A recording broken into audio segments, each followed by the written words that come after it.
guys, it's Christy. I thought I would do a quick video on the distress ink storage that I'm using now. This is actually a requested video.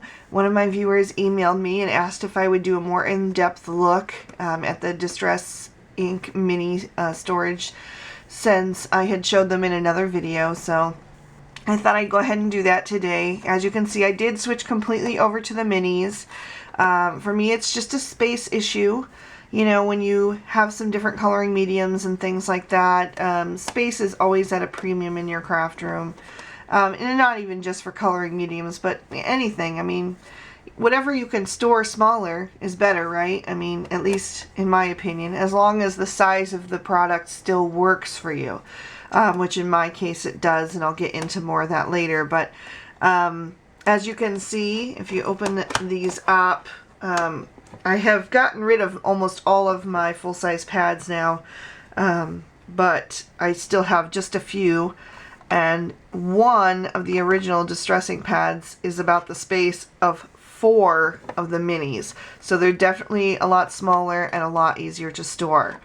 So if you're going to use them for techniques where you maybe need the full size, then maybe the mini isn't right for you. But for me, I use them mostly for watercoloring.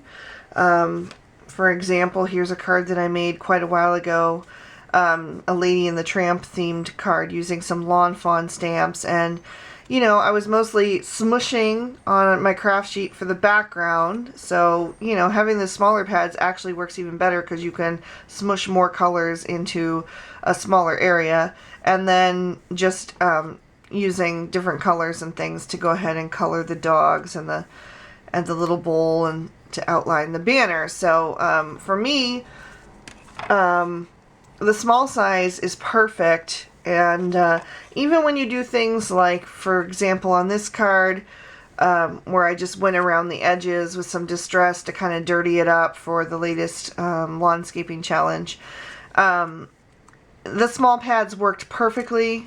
It was not something that I needed the larger pads for. So I'm really happy that I've switched. I'm really enjoying the smaller size, and in fact, I think it works even better for me. So just to go into like the pricing and all that, there are good places to buy them. They're sold in packs of 4.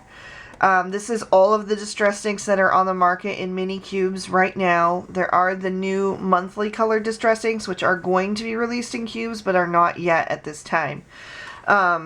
So I purchased most of mine at Joann's. This is 12 sets here.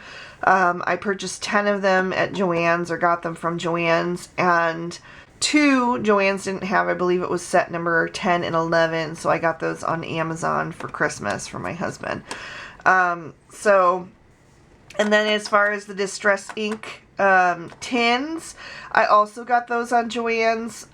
You can get some really good deals. I got all of the ink sets for at least 40% off, and I got the tins right before Christmas when they were actually 50% off. So I think I paid like $3 something for them. I think normally they're around $7.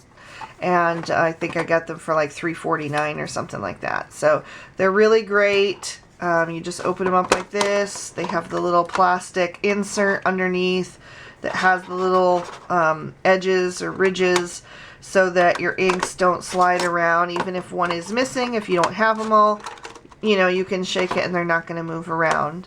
Also, if you buy the new round ink foams, they fit perfectly inside.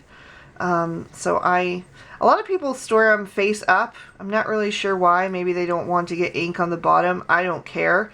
I like storing them upside down because it makes more sense. When you grab the tool, you just press it onto the Velcro and there you go. But anyway, that's just what I do. She also asked about color families and how I store those. I basically just went, like this one is all like the blues, or you know, things with blue hues like purples. This one all has shades of red in it. This one here is all greens, and this one is all the browns and neutrals. So basically there was no system. I didn't look at any chart. I went from darkest to lightest at the top, and this is like the purest shades of blue, I would say. And then these are blues that have gray tones in them. And then these are the purple tones. So I just went kind of from darkest to lightest. Weathered wood, I wouldn't necessarily say it's probably lighter than faded jeans, but I was kind of still going into the blues, and then weathered wood is a blue-gray, so I just continued in that vein. I mean, you can arrange them any way you like. That's just what made sense to me. And then as far as the pinks, I went with the lightest, and then into the deeper pinks and reds, and then down into the oranges. I just kind of played around with them until it seemed like they fit in a way that made sense to me. Then I have the yellow hues that go into green, and then the greens, and then the greens that go into more of like a green blue, like the ice spruce, the evergreen bough, and the pine needles. And then this one starts with the lightest neutral, which is old paper, then antique linen, and then just goes into the deeper browns. And then here it's a little different. I have aged mahogany and rusty hinge, which are kind of like a reddish brown and an orangish brown, but they just fit there. It just made sense to me. And then I've got, you know, a true gray with pumice stone and black soot there. So, I mean, you can fiddle around with them if you feel like pausing the video and want to, you know, write them down or take a picture or screenshot or whatever and do them in that order. It's totally fine with me. But you can play around and fiddle around. The only thing that I didn't like about it is that this one was obviously case cut. When they were opening their boxes at the company, somebody nicked this one with a box cutter, so it's got like a slice in it, but it didn't bother me enough. It bothers me, but not enough to contact the company and have them send me a new one. It's just, it is what it is. I wanted to be finished switching over, so I got them all done. My cousin Ashley was coming to visit, and she was going to take most of my distress inks, you know, the full-size pads off my hands, so I wanted to get this done in time for that, so I just went ahead and used it. But anyway, that's pretty much the look at the distress inks. If you have any questions, feel free to leave them in the comments below. But overall, I'm very happy with this size. I'm glad I converted. You know, I can throw these in a drawer. I can stack them up on a counter. I can put them in a cubby in my closet.